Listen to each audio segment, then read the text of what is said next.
Good morning students. जैसा कि पिछली क्लासों से अपने एडवर्बियल सेंटेंसेस चलते आ रहे हैं और लगभग अपने टेंस से रिलेटेड जो एडवर्बियल सेंटेंसेस थे वो कंप्लीट हो गए थे। आज हैं अपने वॉइस फॉर्म वाले एडवर्बियल सेंटेंसेस।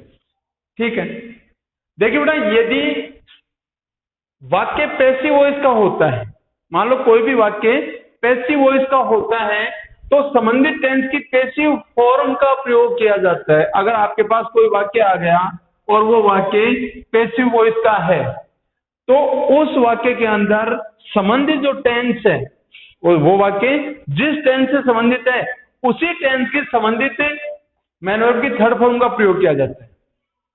किसका प्रयोग किया जाता है? मैन वर्ब की थर्ड फॉर्म का प्रयोग किया जाता है।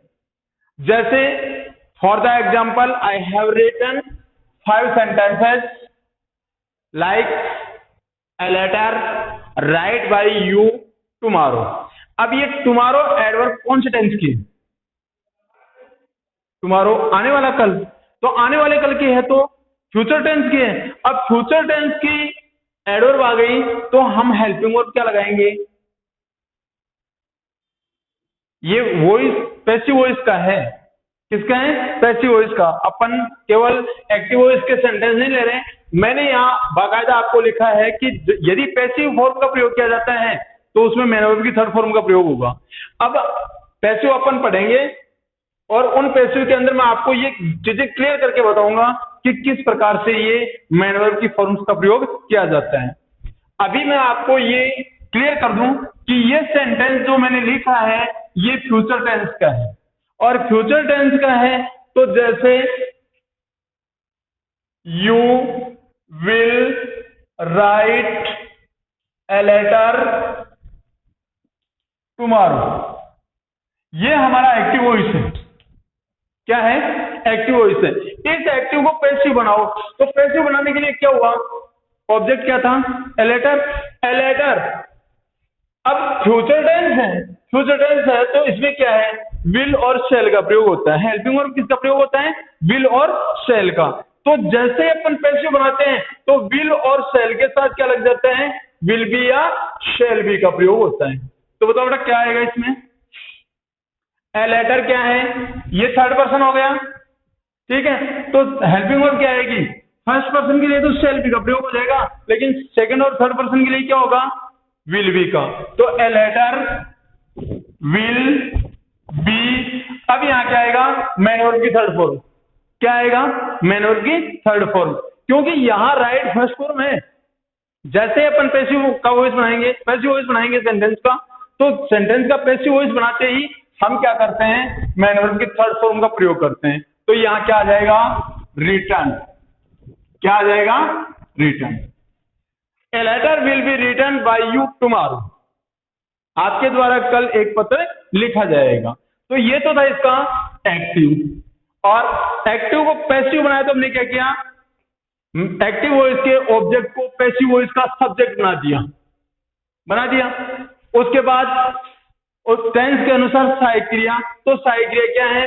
विल शैल का प्रयोग होता है, लेकिन जैसे ही पैसिव में चेंज करते हैं, फ्यूचर सिंपल को पैसिव में चेंज करते हैं तो विल बी शैल बी का प्रयोग होता है। तो यहां क्या कर दिया? टेंस के अनुसार सहायक क्रिया। उसके बाद मैन वर्ब की थर्ड फॉर्म का प्रयोग होता है। ये मैन वर्ब की थर्ड फॉर्म का प्रयोग हो गया जो कि मैंने पहले ही इंडिकेट कर रखा है कि जिसमें मैन वर्ब की थर्ड फॉर्म का प्रयोग होता है। और उसके बाद बाय का प्रयोग, और फिर एक्टिव वॉइस के सब्जेक्ट को पैसिव वॉइस का ऑब्जेक्ट बना देते हैं, और बाकी आगे एडवर्ब लिख देते हैं। ठीक है, इसी तरह से a lion by Mohan yesterday. Yesterday कौन से टेंस की एडवर्ब है? पास्ट सिंपल की। तो पास्ट सिंपल की अगर एडवर्ब है तो मैं इसको लिख देता हूं, मोहन किल्ड ए लॉयन यस्टरडे।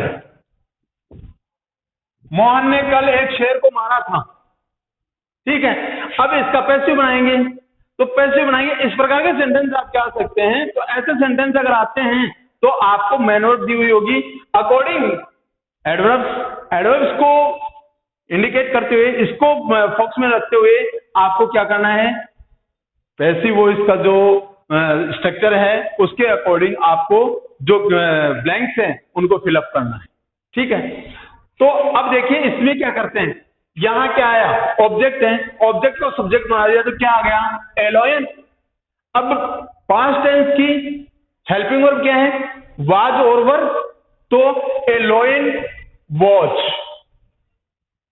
क्योंकि लोयन क्या है, सिंगुलर है, सिंगुलर होने के नाते was, a lion was, main verb की थर्ड फॉर्म का प्रयोग करेंगे, killed. A lion was killed by Mohan yesterday, कल मोहन के द्वारा एक शेर को मारा गया था।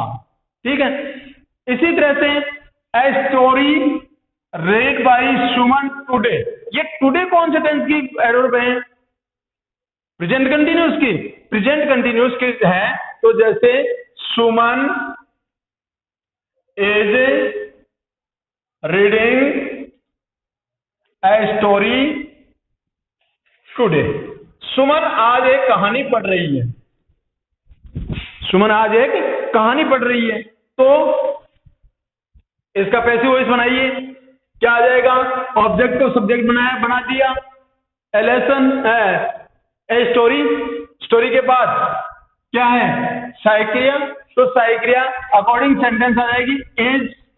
अब कौन से टेंस का है ये, प्रेजेंट कंटिन्यूस का है, प्रेजेंट कंटिन्यूस का है, तो यहां अपन क्या करेंगे, आईएनजी को हटा करके किसका प्रयोग करेंगे, बीइंग का, किसका प्रयोग करेंगे, बीइंग का, तो ए स्टोरी इज बीइंग, और मैन वर्ब की थर्ड फॉर्म का प्रयोग करेंगे रेड। इसके स्पेलिंग सेम होती है, READ, तीनों फॉर्म में स्पेलिंग सेम होती है, लेकिन प्रोनाउंसिंग डिफरेंट होता है।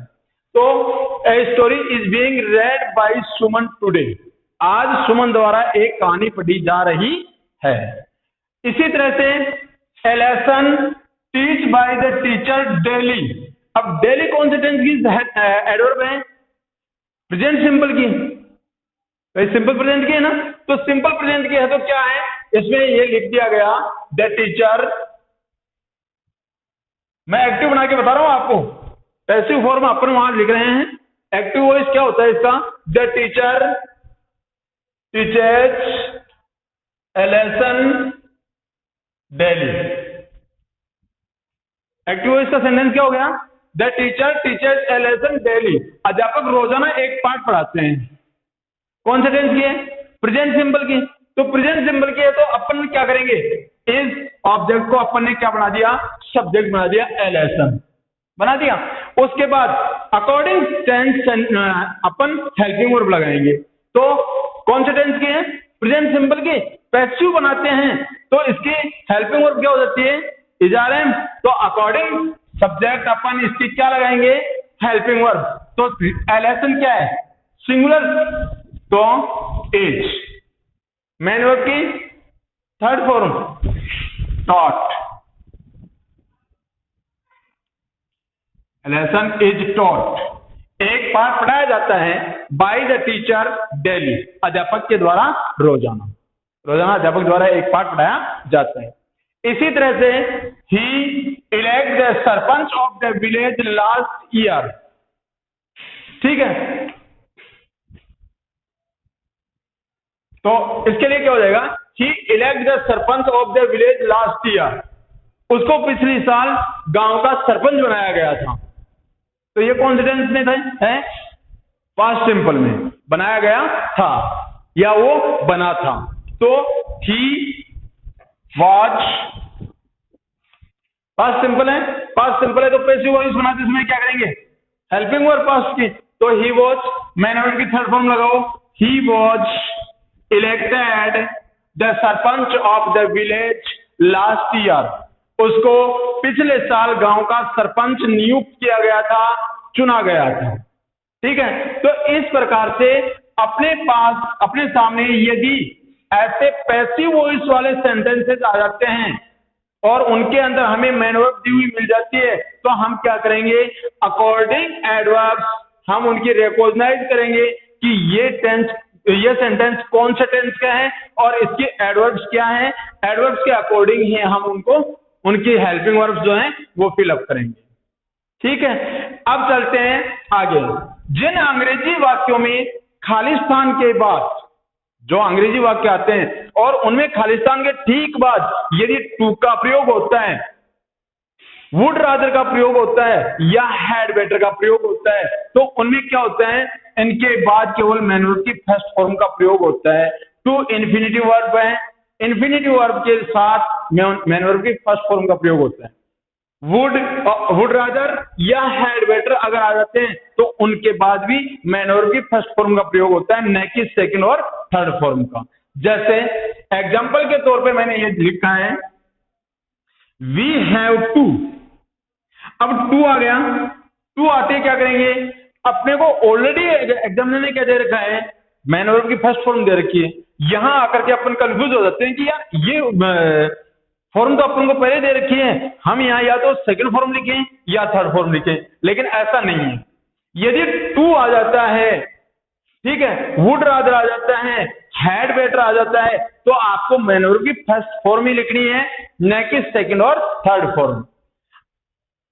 एक, जिन वाक्यों को लेस्ट से जोड़ा जाता है, लेस्ट का हिंदी तात्पर्य होता है कहीं ऐसा न हो जाए, लेस्ट का मतलब कहीं ऐसा न हो जाए। तो जिन वाक्यों को लेस्ट से जोड़ा जाता है, अंग्रेजी वाक्यों को लेस्ट से जोड़ा जाता है, उनमें शुड प्लस मैन वर्ब की फर्स्ट फॉर्म का प्रयोग होता है। यदि लेस्ट वाला कोई सेंटेंस आ जाता है और उसमें लेस्ट दिया हुआ है लेकिन आगे ब्लैंक छोड़ा हुआ है, तो ब्लैंक छोड़ा हुआ है तो उसमें क्या करोगे आप, आपको उस ब्लैंक के अंदर शुड तो जोड़ना है, उसके साथ साथ मैन वर्ब की फर्स्ट फॉर्म जोड़नी है। जैसे वर्क हार्ड, कठिन मेहनत करो, लेस्ट यू शुड फेल, नहीं तो तुम फेल हो जाओगे। ठीक है, कहीं ऐसा नहीं हो जाए कि तुम फेल हो जाओ, कठिन मेहनत करो, नहीं कहीं ऐसा नहीं हो जाए कि तुम फेल हो जाओ।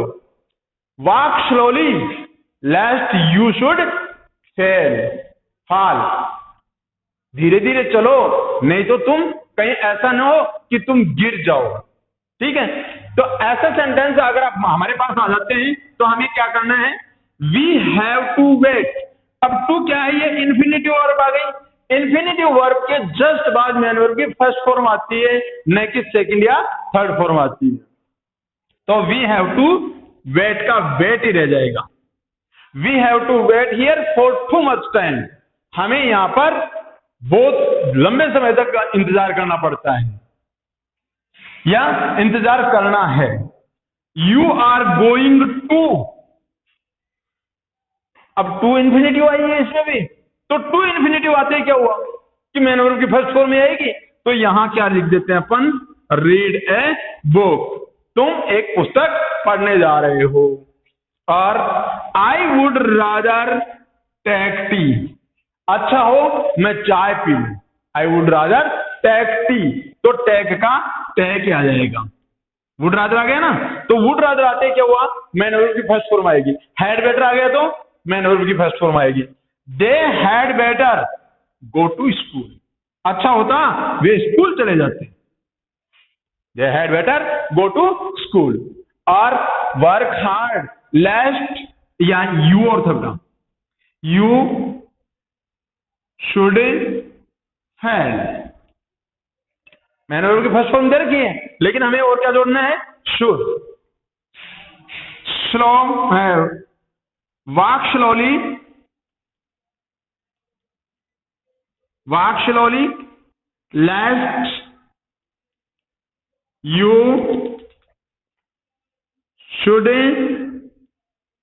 फॉल, तो शुड फॉल, धीरे चलो कहीं ऐसा न हो कि तुम गिर जाओ।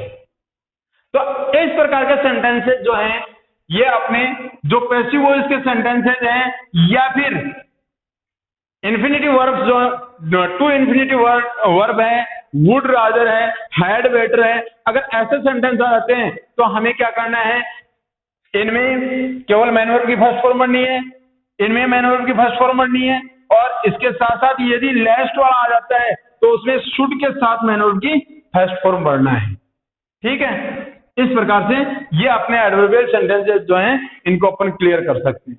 अगर इस मामले में आपके कहीं भी कोई कंफ्यूजन है तो आप किसी भी समय मेरे से कांटेक्ट करके उनमें उस सस्पेंस को दूर कर सकते हैं।